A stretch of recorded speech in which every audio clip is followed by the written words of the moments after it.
워싱턴 DC에서 폭발 장치를 터뜨리는 테러가 잇따라 세 곳에서 발생했습니다. 보도나 도로에 손상을 입었지만 다행히 인명피해는 없는 것으로 알려졌습니다. 뉴저지주가 543억 달러 규모의 새 회계연도 예산안을 확정했습니다. 예산안 내용에는 앵커 환급금 추가 지급, 차일드 텍스 크레딧 확대 등이 포함됐습니다. 뉴욕 주립대학이 소수인종 우대 입학 정책을 계속 이어나가겠다고 밝혔습니다. 이는 해당 정책이 위헌이라고 판결한 연방 대법원의 결정을 수용하지 않는다는 것입니다. 메릴랜드주 볼티모어의 한 축제장에서 총기 난사가 발생해 2명이 숨지고 30명 가까이 부상을 입었습니다. 일론 머스크의 우주기업 스페이스X가 지원해 개발한 비행 전기차가 최초로 시험 비행을 승인받아 이목이 집중되고 있습니다.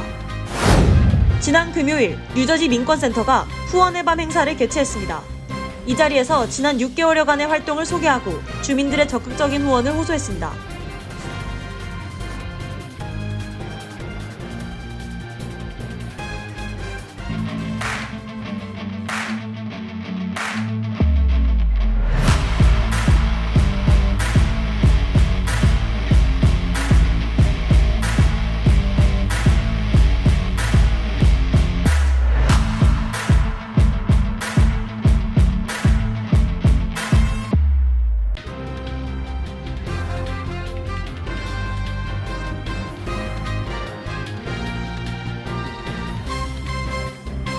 여러분 안녕하십니까?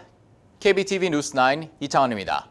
미국의 수도 워싱턴 DC에서 어제 새벽 폭발 장치를 터뜨리는 등의 테러가 잇따라 세 곳에서 발생해 경찰이 용의자를 뒤쫓고 있습니다. 다행히 인명피해는 없었지만 보도나 도로 등 폭발이 발생한 바닥에는 손상을 입었습니다. 오늘의 첫 번째 소식 김은지 기자가 전해드립니다. 오늘 워싱턴 DC 경찰국에 따르면 한 용의자가 전날 오전 4시 30분경 워싱턴 DC 북동쪽에 있는 트루 이스트 뱅크 앞 보도에 폭발 장치를 터뜨린 뒤 자신의 아큐라 차량을 타고 도주했습니다. 당시 업장이 모두 문을 닫은 새벽 시간이어서 인명피해는 없었지만 폭발이 일어난 바닥 등은 손상을 입었습니다. 약 6분 후 같은 용의자는 인근의 나이키 매장 앞에도 같은 방식으로 폭발 장치를 터뜨렸고 그로부터 9분 뒤에는 대형마트인 세이프웨이에 화염병 모양의 물체를 던지고 달아났습니다. 경찰은 CCTV에 찍힌 용의자와 메릴랜드 번호판이 달린 용의자 차량을 공개했습니다. 경찰은 3건의 각 범죄에서 용의자는 상업시설을 표적 삼아 공격한 것으로 보인다며 일반 대중을 겨냥한 것으로는 보이지 않는다고 말했습니다. 경찰은 용의자를 체포하고 유죄 판결을 이끄는 데 도움을 주는 정보를 제공하는 시민에게 2만 달러의 현상금을 내걸었습니다. KBTV 뉴스 김은지입니다. 뉴저지주가 543억 달러 규모 2023-2024 회계 연도 예산을 확정했습니다. 예산안은 필 머피 뉴저지 주지사가 주의회에 제안한 행정 예산보다 12억 달러 늘어난 수준이며 앵커 환급금 추가 지급, 차일드케어 텍스 크레딧 확대 등의 내용이 포함됐습니다. 보도의 전장 기자입니다. 확정된 예산안은 주지사가 발표한 531억 달러에 비해 12억 달러가 증가한 것으로 주지사와 주의회 간 최대 쟁점 사항이었던 65세 이상 주민을 대상으로 한 재산세 50% 경감의 경우 오는 2026년 1월부터 시행하기로 합의했습니다.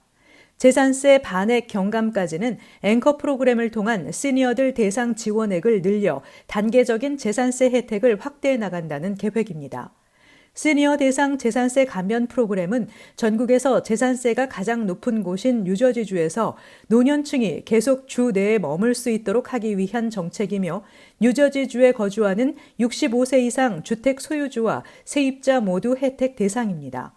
뉴저지주 정부는 20억 달러를 배정해 앵커 수의 자격을 갖춘 시니어 대상 환급금을 250달러 높이게 됐다며 이에 따라 65세 이상 주택 소유주는 최대 1,750달러, 세입자는 700달러를 환급받을 전망입니다. 일하는 가정을 위해 자녀 세액 공제는 2배 수준으로 높입니다. 이에 따라 소득이 3만 달러 미만인 가정은 6세 미만 자녀 1명당 최대 1,000달러 차일드 텍스 크레딧을 받게 됩니다. 근로자들의 부담을 덜기 위해 뉴저지 트랜짓 요금은 동결하기로 했으며 이를 위해 1억 1,000만 달러를 배정합니다. 공립교 지원에는 총 110억 달러를 투입해 최고의 공교육 시스템을 유지한다는 목표를 세웠습니다. 한편 뉴저지주는 연수입 100만 달러 이상 기업 대상 법인세 추가 세율 적용은 올해 말 종료하기로 했습니다. 주의회에서는 세수 마련을 위해 법인세 추가 세율 적용이 필요하다는 의견도 나왔지만 머피 주지사는 공약대로 올해 말 종료해 대기업들이 뉴저지에 머물 수 있도록 유도하겠다는 계획입니다. KBTV 뉴스 전상입니다. 연방대법원이 소수인종 우대 입학 정책에 대한 위헌 판결을 내린 가운데 뉴욕주가 주립대학의 소수인종 우대는 지속될 것이라며 연방대법원의 결정을 수용하지 않겠다는 입장을 밝혔습니다. 전상희 기자의 보도입니다.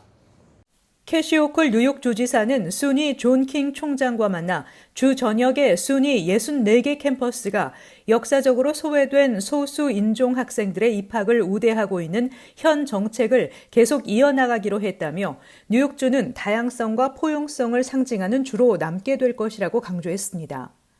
존 킹 순위 총장도 인종을 고려한 입학 정책은 뉴욕은 물론 미국을 더욱 다양하고 풍요롭게 만들었다고 밝히고 법이 정한 범위 안에서 소수인종 입학 정책을 유지해 나갈 수 있도록 하겠다고 말했습니다.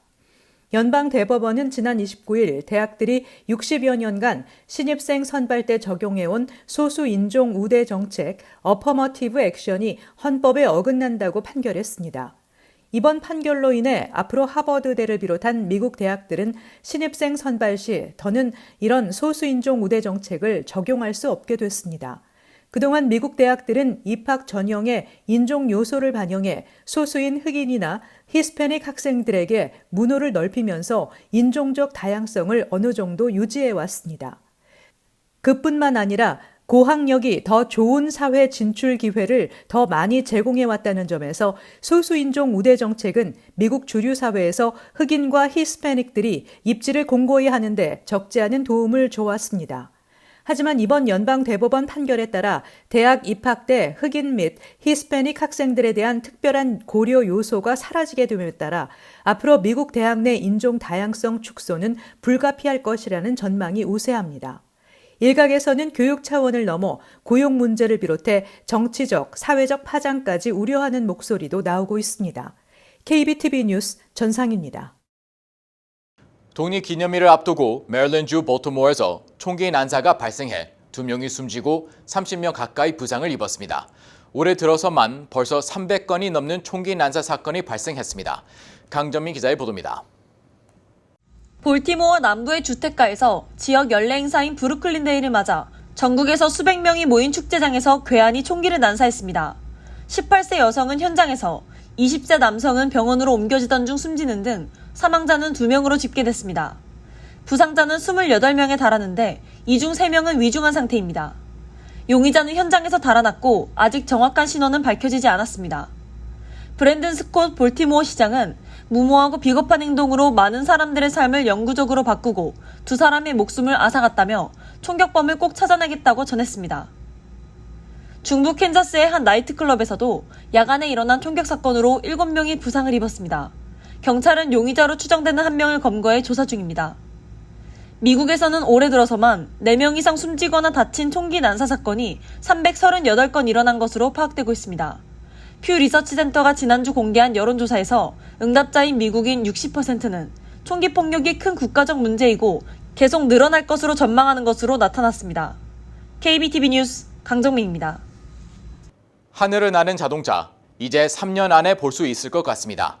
일론 머스크 테슬라 CEO의 우주 기업 스페이스X가 지원해 개발한 비행 전기차가 최초로 미 당국으로부터 시험 비행을 승인받았습니다. 작년 말까지 약 440명이 이 차를 구매하겠다고 예약을 걸어놓은 상태입니다. 보도에 김은지 기자입니다. 캘리포니아주에 위치한 스타트업 알레프 에어로노틱스는 이날 자사의 비행 전기차 모델 A가 연방항공청 FAA로부터 특별 감항 증명을 획득했다고 밝혔습니다. 감항이란 비행기가 날기에 적합한 안전성, 신뢰성을 갖추는 것을 뜻하는 것으로 특별 감항 증명은 일반 항공기 운용에 필요한 표준 감항 증명과 달리 연구개발용 항공기, 비행시험용 시제기 등에 발급되는 허가입니다. 비행이 가능한 자동차에 대해 미 당국의 감한 인증이 발급된 것은 이번이 최초입니다. 테슬라 최고 경영자인 일론 머스크의 우주기업 스페이스X 등의 지원으로 개발된 알레프 에어로노틱스는 도로주행 및 수직 이착륙, 전진 비행 기능을 모두 갖췄습니다. 기존 도시 인프라에 맞게 설계됐으며 100% 배터리를 사용해 평소에는 도로를 주행하다 수직으로 이륙하거나 착륙할 수 있고 차체 전체가 날개와 같은 역할을 하며 일반 차량처럼 도로를 주행하다가 공중에 떠오르면서 차체가 완전히 회전해 프로펠러를 가동하는 방식으로 하늘을 날게 됩니다. 2명까지 탑승이 가능하며 차로 운행 시 약 322km, 비행 시 약 177km가량을 이동할 수 있습니다. 모델 A는 2025년 출시 예정으로 판매 가격은 30만 달러에 책정돼 지난해 말까지 약 3개월간 440명의 예약을 받았습니다. 알레프 에어로노틱스 최고 경영자 짐 듀코브니는 모델 A는 안전하고 즐거운 비행을 위해 180도 이상의 영화 같은 시야를 제공하면서 교통체증을 피하고 모든 방향으로 비행할 수 있는 능력을 가졌다고 홍보하고 있습니다. 또 환경 친화적이면서도 신속한 방법으로 통근할 수 있도록 하는 이 차를 통해 개인과 회사가 매주 수시간씩 절약할 수 있을 것이라고 기대했습니다. 이어 비행기에는 작은 발걸음이지만 자동차에는 위대한 도약이라고 말했습니다. 다만 비행용 차량이라는 새로운 운송수단의 성능이 아직 제대로 검증되지 않은 만큼 연방항공청 FAA 규제에 따라 비행 허용 장소 및 목적지는 제한된 상태라고 덧붙였습니다. KBTV 뉴스 김은지입니다. 지난해 12월 문을 연 뉴저지 민권센터가 지난 금요일 후네밤 행사를 개최하고 지난 6개월여 기간 동안 펼친 활동을 소개하며 앞으로 더 큰 힘을 발휘하기 위해 주민들의 적극적인 후원을 호소했습니다. 현장에 강전민 기자가 다녀왔습니다. 지난 30일 저녁 6시경 뉴저지 민권센터는 지난해 12월 오픈한 팰리세이즈 파크 소재 사무실에서 50여 명의 한인 단체장 및 주민들과 함께 후원의 밤 행사 자리를 가졌습니다. 이날 문유성 민권센터 회장은 뉴저지 민권센터 이사진과 스태프분들이 후원과 수고해주신 덕분에 짧은 시간 내에 자리를 잡고 많은 활동을 할 수 있었다며 특히 개소 초기에 헌신적으로 임해준 김갑송 국장의 노고에 진심으로 감사드린다고 전했습니다. 이어 엘렌박 뉴저지주 하원 의원이 주 의회에서 한인 커뮤니티 단체들에 대한 예산 지원을 촉구했고 이 요청이 받아들여져 뉴저지 민권센터에 17만 5천 불의 지원금이 배정됐다는 소식을 전하며 이날 자리에 참석한 박 의원의 보좌관에 감사를 표했습니다. 자리에 참석한 이창원 뉴저지 한인의장은 도움이 필요한 한인 주민들이 많이 찾으면 찾을수록 민권센터는 더 큰 힘을 발휘한다라며 주민들의 적극적인 이용을 당부했습니다. 이어 차영자 뉴저지 한인상록회 회장과 임마철 민화협 범국민협의회 대표도 축사를 전했습니다. 민권센터는 뉴욕 뉴저지뿐만 아니라 전국 단위로 이민자 권익운동 및 캠페인을 펼쳐오고 있으며 시민권 신청, 영주권 카드 갱신, 서류 미비 청년 추방 유예 신분 갱신 등 이민 서비스와 최근 끝난 뉴저지 앵커 프로그램 혜택 신청과 어린이 청소년 건강보험 가입 지원 등 다양한 신청 대행 서비스 및 사회봉사에 힘써오고 있습니다. 뉴저지 민권센터는 이를 통해 지난 6개월여간 한인 160여 가정이 상담과 신청 대행 서비스를 받았습니다. 김성원 뉴저지 민권센터 프로그램 매니저는 이외에도 뉴저지 민권센터는 여러 이민자 단체들과 함께 주 의원들과 온라인으로 만나 법안을 설명하고 지지를 촉구하는 활동과 합법 이민 시스템의 개선을 통해 가족 이민을 확대하기 위한 가족 이민법 개혁을 촉구하는 캠페인을 펼치고 있다며 이와 같은 활동을 지속적으로 펼치기 위해 후원의 밤 행사를 개최했고 앞으로 더 큰 힘을 발휘하기 위해 여러분들의 후원이 절실하다고 지원을 호소했습니다. KBTV 뉴스 강정민입니다. 도널드 트럼프 전 대통령 시절 6대3의 현재 보수 우위 구조로 재편된 대법원은 바이든 대통령의 대표 정책인 학자금 대출 탕감에 권한 없음 판단을 내리며 보수 드라이브에 정점을 찍었습니다. 뉴욕타임즈는 대법원이 보수적인 판결을 무더기로 내놓으며 익숙한 형태로 회기를 끝마쳤다며 지난해 낙태권 폐지만큼 충격적이지는 않았지만 새로운 판결 역시 법원이 시민권을 축소하고 조 바이든 대통령의 의제에 좌절을 안기는 보수적 의제를 여전히 수용하고 있다는 사실을 보여준다고 지적했습니다. 대법원은 이보다 하루 앞서 흑인 및 히스패닉계 등을 대학 입학에서 배려하는 소수 인종 우대 정책에도 위헌 결정을 내려 원성을 산 바 있습니다. 뉴욕주 경찰에 따르면 독립기념일 연휴인 7월 5일까지 일반 도로와 고속도로에서 체크포인트를 설치하고 음주 운전은 물론 무면허 운전, 운전 중 셀폰 통화, 난폭 운전 등 각종 교통법규 위반을 단속합니다. 일반적으로 뉴욕에서 교통법규 위반으로 체포된 경우 면허 정지와 함께 최소 $10,000 비용의 지출을 각오해야 합니다. 지난해 같은 기간 집중 단속에서 주 경찰은 총 11,873건의 티켓을 발부했는데 이 가운데 교통법규로 187명을 체포했습니다. 또한 2명의 사망사고를 포함해 775건의 교통사고가 발생한 것으로 집계됐습니다. 뉴욕주 경찰 채용시험 응시 연령 상한이 현행 29세에서 34세로 늘어났습니다. 7월부터 주 경찰 채용 시험의 응시 자격은 미시민권자 20세에서 34세, 고등학교 졸업장 또는 검정고시 통과 학력 등으로 개편됩니다. 주 경찰 초봉은 $59,612이며 1년 후 $84,331까지 인상됩니다.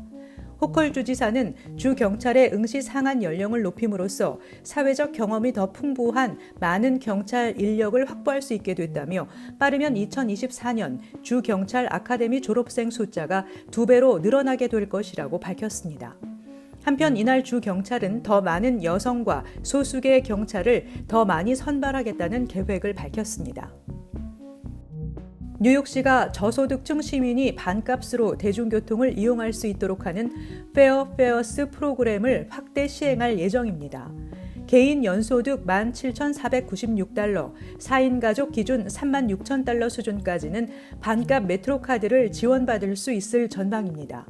또 뉴욕시 서머 유스 취업 프로그램 참가자들에게 무료 메트로카드를 제공할 것으로 예상됩니다. 에릭 아담스 시장은 비싼 대중교통 요금으로 인한 부담이 큰 만큼 페어페어스 프로그램에 더 많은 예산을 투입하기로 결정했다고 전했습니다. 그러나 페어페어스 프로그램 대상자가 더 확장돼야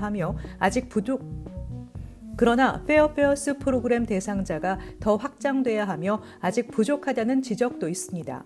라이더 얼라이언스 등 단체들은 성명을 내고 지원 자격 기준이 연방 빈곤선의 200%까지 확대되기를 원한다고 밝혔습니다. 잠시 후 커뮤니티 브리핑을 전해드립니다.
이어서 환율과 증시 전해드립니다.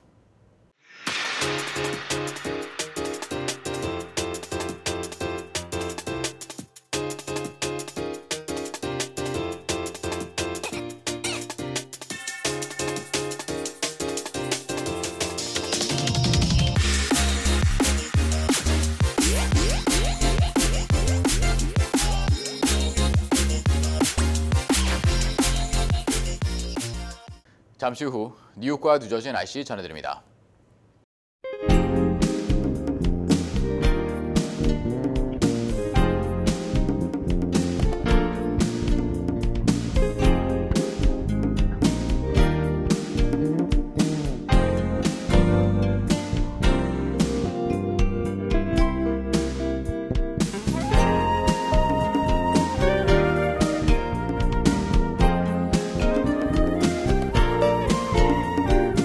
KBTV 뉴스9 마칩니다.